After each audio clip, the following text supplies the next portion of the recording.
Ben 10 show के अंदर अभी तक हमने काफी सारे व्हीकल्स देखे हैं जो कि काफी अलग अलग डिजाइन में आते हैं, लेकिन उनमें से ज्यादातर का काम तो एकदम सेम ही होता है। पर ऐसे भी कुछ गिने चुने यूनिक और स्पेशल फीचर्स वाले व्हीकल्स भी हैं जो नॉर्मल से कुछ ज्यादा करने की काबिलियत रखते हैं। तो आज इस वीडियो में हम कुछ ऐसे 10 व्हीकल्स को रैंक करेंगे और तुम कमेंट करके बताओ कि नंबर 1 पे कौन सा व्हीकल होगा। अब और कोई बकवास किए बिना हम वीडियो को स्टार्ट करते हैं। तो टॉप 10 पे आती है केविन्स कार। केविन की कार को तो टॉप 10 में होना ही चाहिए क्योंकि ये कार कम हाहाकार ज्यादा है। इसका first appearance Ben 10 alien force के फर्स्ट एपिसोड में हुआ था और war of the world episode में आप लोगों ने इस कार का कमाल तो देख ही लिया होगा। अब इसके फीचर्स तो काफी सारे हैं पर मैं तुम्हें कुछ मेजर फीचर्स बता सकता हूँ। Auto pilot, auto attack, plumbers and alien tag, universal translator, guns, missile launchers, rocket boosters. 9 number पे जो व्हीकल आता है वो है प्रोटो ट्रक। इसके यूजर का नाम है रुक ब्लॉन्को। इसका फर्स्ट अपीयरेंस हमें बेन 10 ओमनीवर्स के एक एपिसोड में हुआ था जिसका नाम है जोल्ट फ्रॉम द पास्ट, जिस जमीन और हवा दोनों पर काम करती है। इसके फीचर्स भी काफी कमाल के हैं। FTL drive,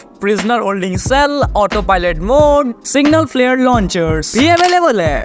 number 8 rust bucket. अब रस बकेट के 3 वर्जन्स है। रस बकेट जो हमें पूरी क्लासिक सीरीज में देखने को मिला था और दूसरा रस बकेट 2 जो हमें एलियन फोर्स और अल्टीमेट एलियंस में देखने को मिला था। अब आखिरी रस बकेट 3 जो सिर्फ अल्टीमेट एलियंस में देखने को मिला था। इन सब के ज्यादातर फीचर्स तो सेम ही है जैसे plasma cannon, auto pilot, dream entering machine. Number 7 पर है ज़ाइलियन शिप। तुम लोग ग्रैंडपा मैक्स की एलियन गर्लफ्रेंड के बारे में तो जानते ही होगे जिसका नाम था ज़ाइलिन। अब उसे जानते हो तो उसकी स्पेसशिप को भी जानते होगे। अब मैंने इसे नंबर 7 पे इसलिए रखा क्योंकि इसी शिप को पूरी यूनिवर्स को सबसे ताकतवर चीज द ओमनीट्रिक्स ट्रांसपोर्ट करने की जिम्मेदारी दी गई थी और यही वो स्पेसशिप है जिसे हमने बेन 10 की सीरीज में सबसे पहली बार देखा था।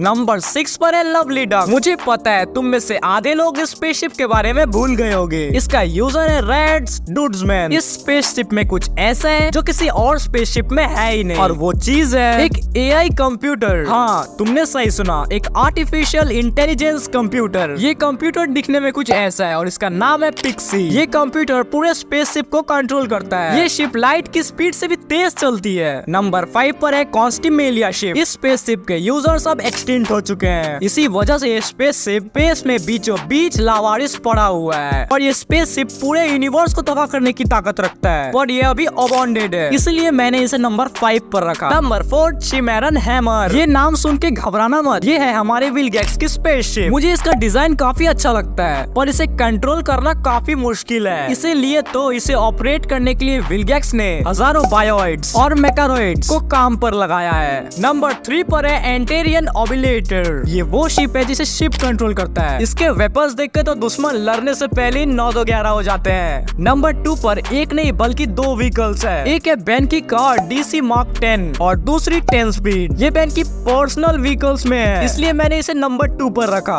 अब था जिसका सबको इंतजार, वो घड़ी आ चुकी है। नंबर 1 पर आती है टाइम साइकिल। अब क्यों आती है ये तुम लोग खुद ही सोचो। बाय।